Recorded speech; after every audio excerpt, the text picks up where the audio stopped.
사대부들의 음해, 절가는 매음꿀. 조선시대 사대부 여성들은 사회활동이 제한되었고 중문밖을 나서지도 못하도록 강요당했다. 그러니 사대부 여자들은 외출하기가 여간 힘든 게 아니었다. 그래도 예외적인 일이 있었으니 절에 불공을 드리러 가는 일이었다. 종교의 자유는 인정해주세요. 특히 사찰의 불교 이벤트 시기는 여인들에게는 절호의 찬스였다. 그런 이벤트란 석가모니 탄생일인 4월 8일 초파일, 성도일인 12월 8일, 7월 보름의 우람분절 등이 대표적이었다. 그런 날에는 절에 수많은 신도들이 모여들어 왁자지껄하며 야단법석을 떨기 일쑤였으니 야외에서 벌어지는 법회는 사람들이 바글거려 늘 소란스러웠다. 하지만 사대부들에게 이런 모습이 좋게 보일 리가 없었다. 아주 저것들이 살판이 났네. 게다가 중과 부녀자들 사이의 추문이 끊이지를 않았다. 김홍도의 추나만 봐도 노승과 머리 따은 처녀가 방 안에서 성관계를 맺고 있고 그걸 어린 동자승이 몰래 엿보고 있다. 그러니 선비들에게 절은 환락과 퇴폐의 소굴로 비추기 십상이었다. 특히 비구순과 함께 살아가는 비구니들이 암암리에 아이를 낳는 일이 벌어진다는 등의 풍문이 잇따랐다. 그런가 하면 아들을 낳지 못하는 부녀자들이 절에 올라가 불공을 올리면서 야릇한 소문이 꼬리를 물었다. 헐, 세상에 소문 들었는가? 이번에 불공을 드리러 갔다던 김초신의 처가 임신을 했다지 뭔가? 그거 잘된 일 아닌가? 사람 순진하긴. 김초씨가 누군가? 토시 쪽에 소한테 거시기를 뒷발의 체인으로. 아니 그럼? 쉿!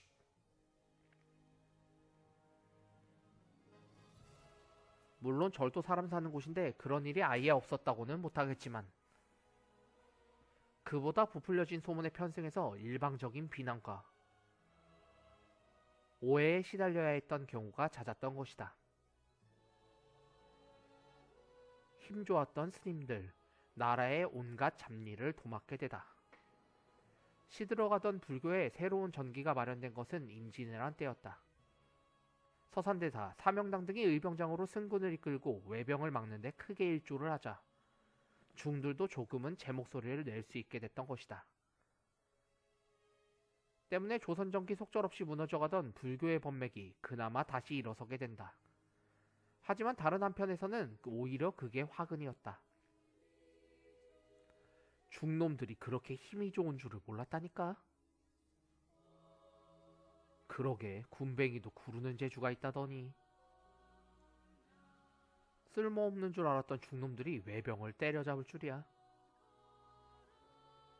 중놈들 산속에서 맑은 공기 마시고 살겠다. 규칙적인 생활하겠다. 늘 산길을 오르내리겠다. 무엇보다 여색을 멀리하니 다리가 후들거릴 일도 없겠네. 이만한 일꾼들도 없겠구만. 때문에 임진왜란이 끝나자 승려들은 대거 승군이라는 상비군에 소속되게 된다. 앞으로 여기서 너희들이 산성을 지키는 거야. 산성이 안 보이는데요? 없으면 만들어야지. 그리하여 승려들은 전국적으로 차출되어 성 쌓기에 동원되었다. 저기 그래도 나름 직업군인이 되었는데 봉급은 어떻게 되나요? 중대가리 주제에 뭔 봉급? 대신 산성 근처에 절간 만들어서 살아. 너희들 시주 하나는 잘하잖아. 그리하여 서울의 외곽 방어선인 북한산성, 남한산성 근처에 수많은 절들이 세워지게 된 것이다. 지금도 북한 산성에 13개, 남한 산성에 7개의 절들이 있는데 모두 이런 이유로 만들어진 것이었다. 그 후로도 전국에서 의승이라는 이름으로 징발된 승군들은 이곳에서 교대로 근무를 하게 되었다. 그러다 나중에는 굳이 멀리서 올라올 필요 없이 돈을 내라고 했는데 연간 1인당 20냥이었다. 일반 양인이 군대 가는 대신에 내는 군역이 5냥 정도였던 것을 생각해보면 몇 갑절이나 높은 액수였다. 그래서 한 절에 4, 5명만 의승으로 배당되어도 절간 살림이 바닥날 지경이었다. 뿐만 아니었다. 나라에서는 승려들이 조용히 불도를 닦도록 내버려 두는 일이 없었다. 특히 조선 후기에는 온갖 잡다한 일들이 중들의 차지가 되었는데 궁궐을 짓거나 보수를 하거나 왕릉을 조성하거나 성을 쌓거나 길을 닦거나 모두 가장 만만한 게 승려들이었다. 한마디로 국가 공인 노가다였다. 여기에 고을의 잡일도 떠맡아야 했다. 고을 사또가 관할을 수리하거나 미장일을 하고 도배를 하려고 하면 그때마다 고을의 중들이 징발되었고 심지어 양반들도 정자를 짓거나 별채를 지을 때도 만만한 게 중들이었다. 잡다한 사역, 하루 종일 쉴 틈 없었던 스님들. 그래도 위의 사역들은 매일 있는 일은 아니어서 그나마 참을만 했다. 그보다 항상 승려들을 괴롭힌 일이 있었으니 바로 종이 만드는 일이었다. 조선 후기에는 종이 만드는 관청이 황폐해져서 종이 만드는 일은 전적으로 절간에 위탁된다. 종이 만들려면 당나무가 있어야 하잖아. 근데 당나무는 산속에 많아. 그리고 너희는 산속에 살지. 그러니 너희가 종이를 만드는 게 좋겠어. 묘한 논리였다. 이 때문에 조선 후기의 종이 생산은 대부분 절에서 나왔다고 해도 과언이 아니었다. 그런데 종이 만드는 일은 여간 힘든 일이 아니었다. 당나무를 베고 껍질을 벗겨내고 물로 씻고 잿물에 넣어 삶고 으깨어 펄프로 만들고 한지를 발로 떠내어 말리고 마지막으로 잡티를 제거하고 다듬이질을 하고 이 힘든 일들이 절에 떠넘겨졌으니 중들이 견디다 못해 하나둘씩 도망을 갔고 급기야 절이 텅텅 비어버리는 일까지 생겨나게 된다. 게다가 관아의 횡포도 장난이 아니었다. 아니, 이번 종이는 왜 이렇게 품질이 엉망인 거야? 그러면서 종이에 먹물을 뿌려 퇴짜를 놓는 고을 수령들도 있었을 정도였다. 게다가 정조 때에 이르러서는 조선조의 문예 부흥기라고 할 만큼 출판 사업이 활발해져서 종이가 특히 많이 필요했는데 문제는 정조는 조그만 책을 매우 싫어했다는 것이다.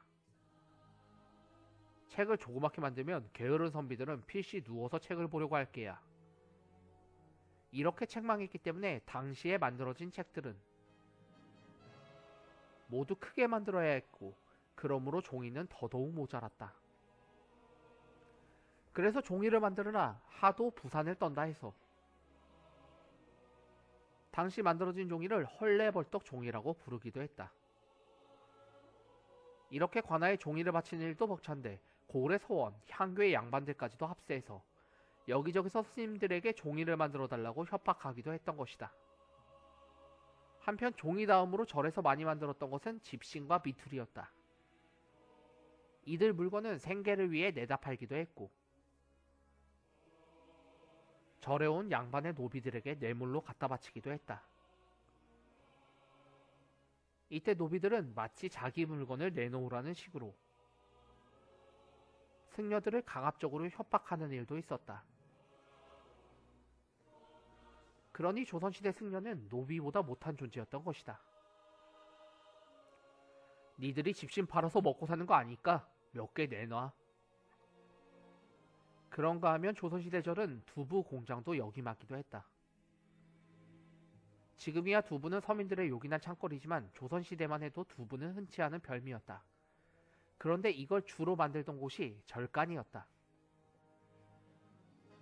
그래서 사대부들은 두부를 먹기 위해 포회라는 연회를 절에서 가졌는데 이때 제대로 두부를 만들어주지 못하면 불손하다고 해서 인근 사또에게 일러 바쳐 중들을 잡아다가 매질을 내린 경우도 있었다. 그런데 사대부들이 절간에 조용히 두부만 먹고 가면 좋았다. 사대부, 술에 두부 안주만 먹다 보니 뭔가 입이 심심해. 어이 중대가리,